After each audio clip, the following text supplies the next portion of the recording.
the resounding boos echoing around Celtic Park on Saturday night after the uninspiring goalless draw against St Johnstone made it abundantly clear that the dissatisfaction among Celtic fans with their team's direction is palpable.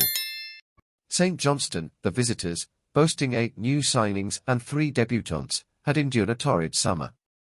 A calamitous and utterly embarrassing League Cup campaign was followed by 2 defeats in their first 2 Premiership matches, failing to score while conceding 4.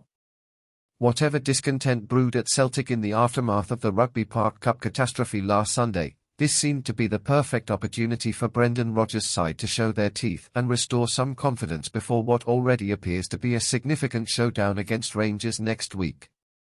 Instead, they were toothless, and amid the full-time grumbling on Saturday, there was undoubtedly a sense of apprehension about what lay ahead when this team, seemingly struggling to adapt from Ange Postecoglou's style and demands to those of Rodgers, goes to Ibrox without any of their faithful following them there.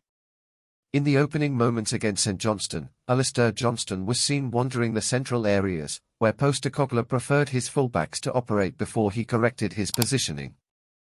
And the less said about Daizen Maeda's performance on the right flank. He attempted a shot in the first half that found the corner housing the Green Brigade, the better.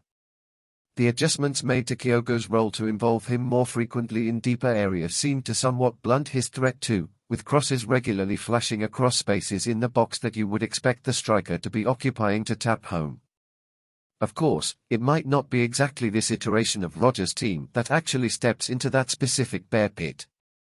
The Celtic coach has consistently publicly called for quality additions to bolster his starting 11, a need exacerbated by key personnel departures and other injuries.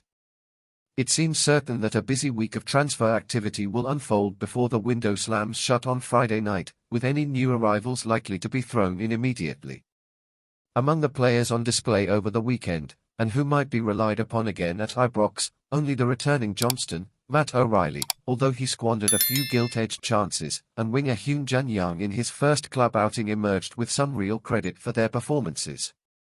Young, in particular, showed glimpses of promising creativity before tiring in the second half. For his part, his post-match performance in downplaying any internal anxiety about facing Rangers next week in their current state was even more commendable, if somewhat less convincing. "I think it's just a normal league match," Young said. "I will train before the match, as usual.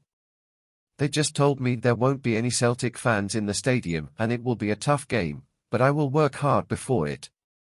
I definitely think there are not only good moments, and when something bad happens, there's also good to come. So, I'm looking forward to this week."